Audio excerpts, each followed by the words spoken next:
Good afternoon and welcome. This is Leanne Brammer. I'm the coordinator at the State Department of Education for Speech Language Impaired, and I am so excited to be on this webinar this afternoon to introduce you to Dr. Jane Brandel and Tori Gilbert. They both are from the WVU Department of Communication Sciences and Disorders, and they're going to be telling us about the online program that's going to be developed for West Virginia SLPAs to access. This is going to be an overview of the program, and there are some exciting new changes to the program, one of which is that it's going to be open not only to SLPAs who are practicing in the school system if they meet the WVU requirements, but also to new graduates with their bachelor's degree out of WVU or Marshall. So we're very excited to have a pool of participants and candidates. And I'm going to let them take over and tell you what they do with this program and how it's going, and an overview of how it will work. Great. So just a couple of things, because I'm sure those of you that are familiar with our department are probably wondering why it says School of Medicine. But we're actually in the midst of a number of changes within our department right now. And one of those is this year we're transitioning over to the School of Medicine. So this program is going to be opening up next summer, right as we're starting our new affiliation under the School of Medicine. There's a lot of great things that are going to be available to us that I'll be talking about because of that transition. And so I just want to kind of be forward with you right now. We are in the College of Education. This will be our last year. And then we are moving to the School of Medicine. And so this program will be housed over in the School of Medicine. So all information and links that I'm going to be sharing with you today are actually over in the School of Medicine, because that's where we're going to be recruiting you. So my goals today are to explain the purpose of this program and kind of give you some history on how it came to be. We want you to help understand what kinds of students that you can help us find and recruit, and then describe your role as either superintendents or special education directors for your different districts in helping us with that recruitment as we go forward. So the purpose of this program was really that we wanted, I'll be honest, Leanne came to us and asked if we would be interested in developing an online program with the assistance from the Department of Education to try and help meet the needs for this shortage of SLPs in the schools. And although the previous time that the department had been approached, I actually was not here. So all I get are all of the back history and stories, but at that time it just wasn't a good fit. But now, and with some changes in how things are going to be done as compared to the previous online program, I feel like we're kind of situated for putting together something that will meet everybody's needs and be a great partnership in all of this. And hopefully really help the state. I know that's WVU's goal in all of this, is really providing some assistance to the state. And so to do that, what we really want to do is train these SLPs who will work as SLPAs while they're going to school.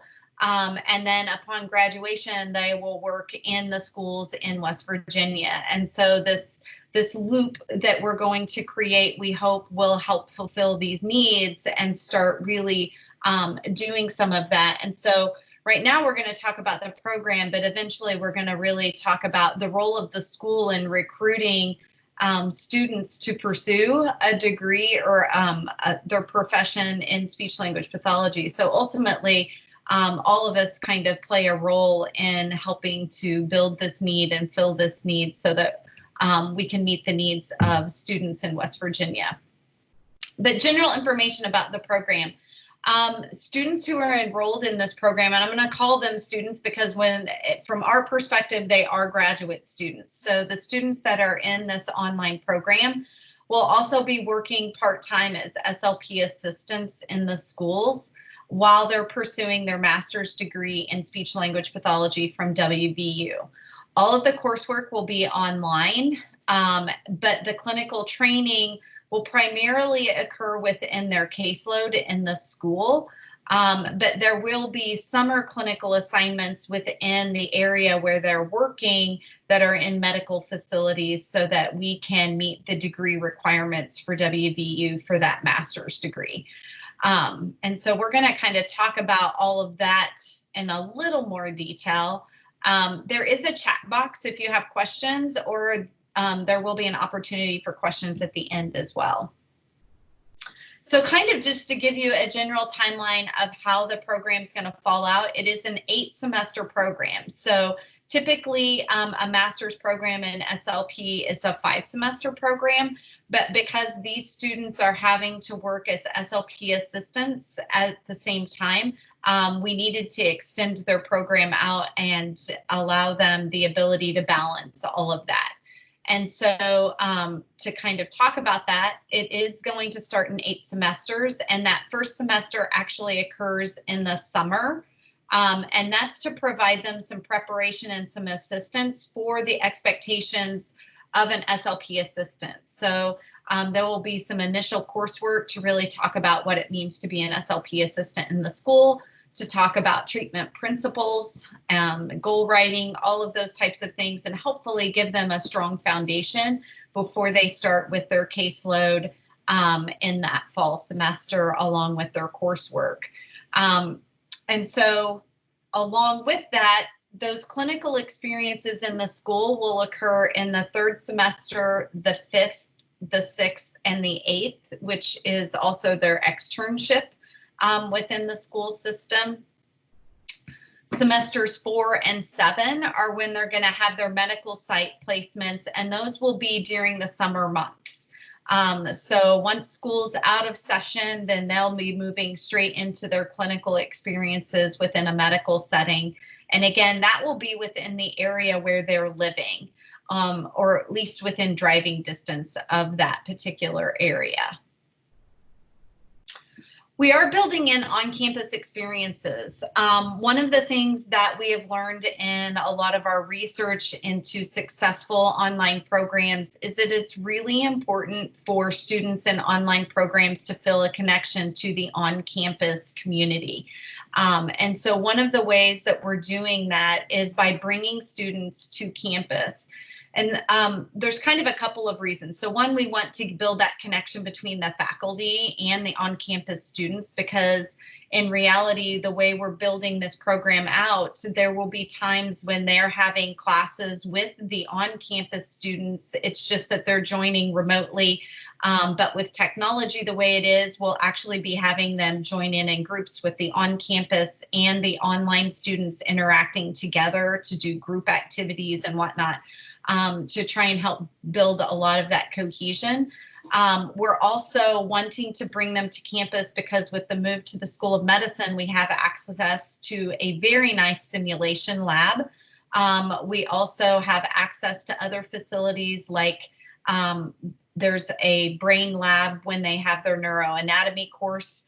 And then we're also going to be building in opportunities to do skill checks and what we refer to as high stakes testing, much like nursing students do. So the students will come to campus, we'll work with them on skills, procedures, kind of check to make sure that they're moving along where they need to be as far as their clinical skills and abilities. These will be no more than 2, maximum 3 days at a time, but we will be having the students come on campus so we can get to know them and they can get to know us in a little bit different way. As far as supervision for those clinical experiences, it will be primarily WVU supervisors during the school year. And so as far as for their clinical grades and their clinical training piece, that will be under the supervision of WVU supervisors. A lot of this is meant to help facilitate the school district to better meet their needs, the needs of the school district itself, and not pull from their resources. but we will need some assistance from the local schools to help meet the SLPA requirements and to help teach those district policies and procedures from that local school-based SLP. But again, the clinical evaluations, all of those types of things related to their clinical grade will actually be completed by the WVU supervisors, who are actually being funded by the West Virginia Department of Education. So we felt like because we're getting that assistance, it was really important that we put those resources right back into the program. So potential students, and who do we want to enroll in this program? They're going to need to have a bachelor's degree. They need to have an overall 3.0 in their undergraduate GPA. A lot of students who apply for grad programs may not actually have a degree in communication sciences and disorders or speech language pathology and audiology. But there are some core courses that they can take beyond their bachelor's degree and then apply for that. And those are listed here. It's 15 credits. And then there are 12 credits that ASHA actually requires for certification that we need students to have completed when they apply. And these are related to usually general education type courses, like a biology course, a physics or chemistry course, Psych 101 or Sociology 101, and then some type of statistics course that's outside of the Department of Communication Sciences and Disorders. So potential applicants who meet those requirements would be welcome to apply, but we aren't necessarily targeting just people who are currently working as SLPAs, but really we're throwing a much wider net with our recruitment. Other things that students would need to have are their 25 hours of clinical observation, and they will need to have taken the GRE within the last 5 years. And that's really a WVU requirement that they have to have had the GRE within 5 years in order to apply to any graduate program. So to apply, things are a little bit different than maybe when you went to graduate school or may have experienced, because we actually go through an online portal. This is where you can find, and I'm hoping, Leanne, can you see that? There's an online website, and I'll show you that later, but we apply through what's called SIDCAST. It's an online portal that all graduate programs, or a lot of graduate programs, utilize for the application process. And so WVU does do the program through that same process. That portal will open up on August 1st of this year. We've actually already submitted all of the information, and it's going through the review process as we speak. There will be some online open houses. Due to COVID, we're not going to be able to bring people to campus, but we will be doing an online open house. And typically what we do is go into a lot more detail about the two different programs, both the on-campus and the online program. We usually have a Q&A with current students. So obviously they're not going to be able to talk to the online piece, although they have gotten a taste of online education. And then they're also going to usually, we'll put together some kind of a virtual tour or video that we can play to kind of show the facilities.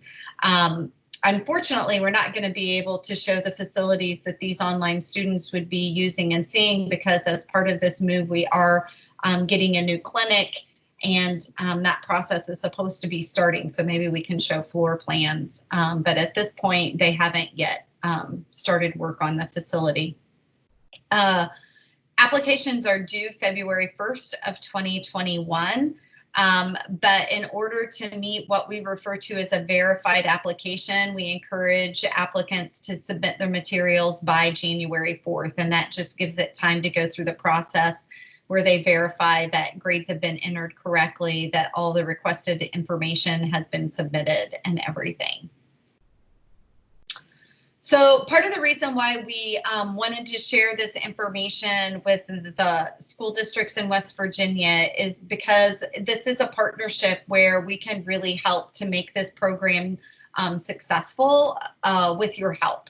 And so one way is to help identify potential applicants that are in your area that would be successful in the program.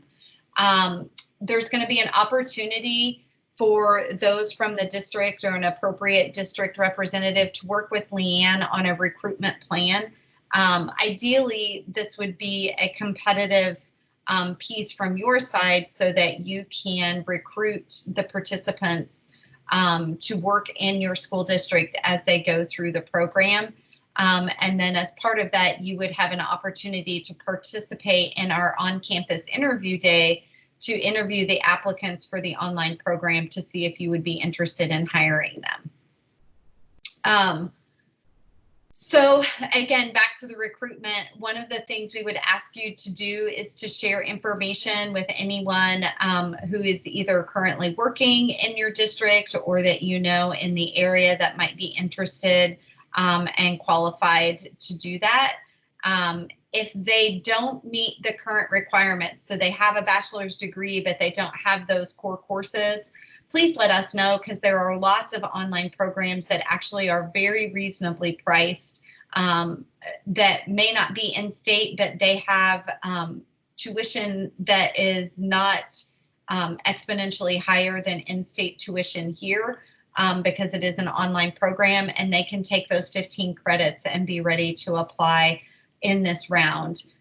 So there are options available, and we're happy to help facilitate people getting in touch with those different options so they can apply. Again, there's going to be the on-campus interview day, so we wanted to get that information to you early because I know school schedules get crazy, and it would appear that this year is going to be crazier than normal for all of us. So Friday, February 26th will be the day where we will be bringing students to campus for interviews and to kind of have them have an opportunity to get to know us and us to know them. That would be your opportunity to also interview applicants who are applying to the online program to see if you would be interested in hiring them as an SLPA for the next school year. So it would be actually for the 2021-2022 school year that you would be interviewing. And the reason for this is that our intent is that when we extend offers of admission, we have found that it's always best to, at the same time, also extend any financial assistance at the same time, because students are much more apt to accept your offer if they know exactly what their financial assistance will be. So we would like to be able to extend offers of admission along with their offer of a job as an SLPA at that same time. So that's why we would like to have all of the school districts that are interested participate in that interview day on that day. And Jane, just to make it clear, for those counties who maybe have a candidate who is in the candidate pool that already is employed by them as an SLPA, that those people would be included in that too, but they really wouldn't have to interview them because they're already employees, correct? I'm going to have to check with that. There may be legal reasons from a university standpoint that we need to have them technically interviewed. But obviously with that matching process, you would think that the school district would rate them high and that applicant would also rate the district high, but. Okay, well, I just want to make sure that it's clear that you know, if the candidate from an SLPA, for instance, from a county who's already employed, does pass the admissions process and that kind of thing, and is a potential candidate, they would be interviewed at that time too, not just new students. Correct. Yeah. Okay. There's just reasons that I need to check with legal on that, but there are reasons why they may need to go through the interview process just to keep things the same. Okay, that's fine. So really, again, this has really just kind of been, I guess, this is technically our second year of working through this process of starting this program, but we're really excited We're hopeful that this is going to be a successful program and something that can be an ongoing way that WVU and the Department of Ed partner. And with that, I will open things up to questions and probably minimize because I feel lost in this world of only looking at my PowerPoint. You're fine. One of the things I wanted to make sure everybody heard too was the fact that the most candidates we're considering admitting each year is 10 candidates. That's what we had talked about, and that will happen each year though. In previous online programs we had, the openings only happened once every 3 years. There'll be 10 candidates if there are that many who meet all of the requirements, who can be selected every year after that, after the first year. So potentially we'll have, maybe 30 students in courses on the online program at one time. But, that's really exciting for us too, to be able to have it open every year. So I don't see any questions in the chat box. Tori, would you mind telling them just a little bit about what your part is in all of this? This is Tori Gilbert. Yeah, sure. Hi, Tori Gilbert. I just began at WVU in January, and I have been working on kind of organizing all of the coursework that the students will be participating in, as well as organizing what the flow of the program looks like. So all of the curriculum that we've created, I put in a lot of time and research into figuring out what would work best for our state, for filling the needs of the SLPs in the schools, and how the students would be successful in completing a master's program while working full time, because it's a large task to take on. So I really was trying to make sure that everything we built out was something that was achievable and it wasn't too over the top, but also that they'd be getting like a really good quality experience in learning. So I built out the curriculum so that they're taking around 2 courses as far as like the coursework for all of the speech language pathology requirements. They're taking about 2 courses along with clinical courses. So it's split up in a way that's manageable for them, hopefully. And I think that we really took into consideration all of those things that they would need. And sorry, I thought I heard somebody there. And then also we really have looked into other programs and maybe what went really well for some programs and maybe what not so well, so that we could try to avoid any troubles that we might see coming in the future. So we're hoping that we tied in a lot of those problems that might have happened in past online programs to try to avoid any of that occurring within ours. So yeah, we've really been trying to be holistic in planning this thing. So that's kind of what I've been doing. I've been creating what is hopefully a wonderfully successful online program. Well, everything we've heard about it, I really am encouraged and excited about it, because I think it will be, because you have so many ideas too of how to incorporate them and make them feel part of the campus. And I think that's extremely important. And we appreciate that. We also appreciate you guys keep touching base with us and getting our input on it. Libby Simmons is going to be the liaison for us between the Department of Ed and with you guys. And we really appreciate your all's letting us have input into the program and keeping us informed. We're excited every 2 weeks when we talk with you guys. We do have a question. Jane, do you see the questions now? I do. Okay. So the questions related to whether or not we're going with that transition to School of Medicine, whether or not we're going to still address speech language pathology related to education. And the answer to that is yes. So while we're moving over to the School of Medicine, we're still what one would refer to as a generalist program. So we are still training SLPs to work in both the educational setting and the medical setting.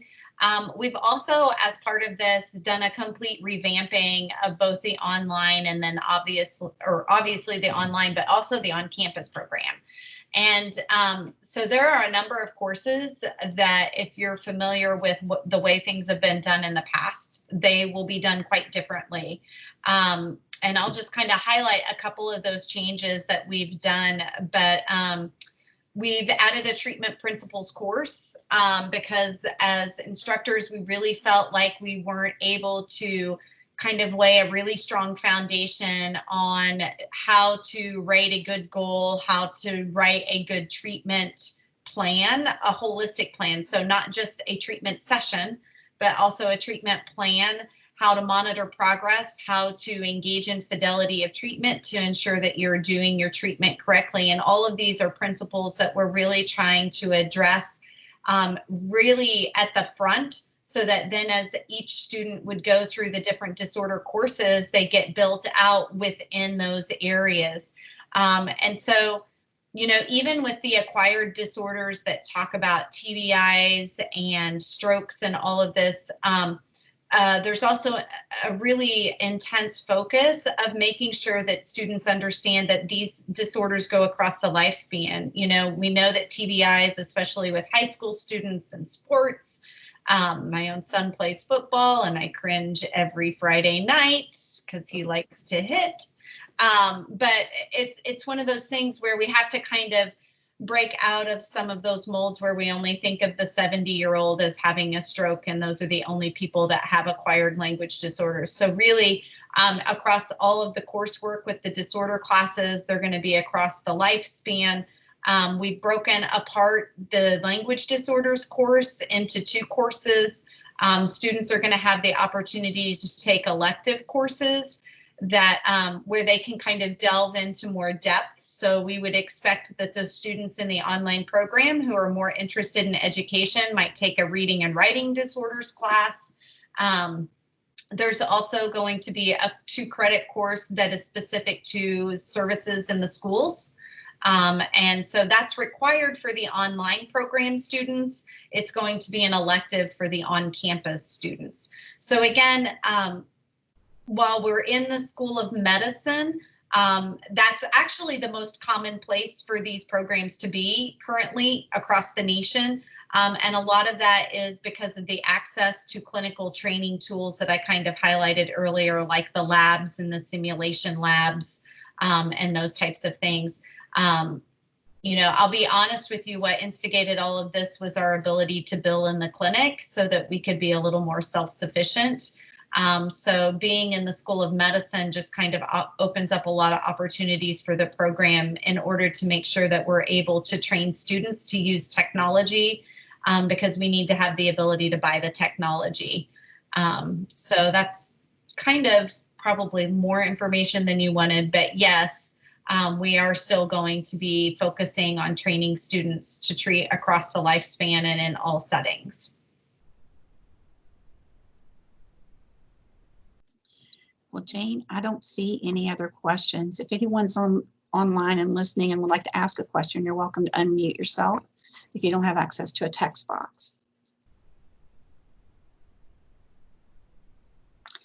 I think this was a great overview of the program. Thank you so much. And, you know, I'm glad we're recording this so we can share it with people who weren't able to attend. And hopefully we'll be doing more of these periodically just as we prepare everyone for the program to come. And I hope everyone's as excited as we are about it. You know, it's going to be such a great thing for West Virginia and our students. So thank you so much for everything. And we will see you soon. Okay, great. Thank you. Thank you.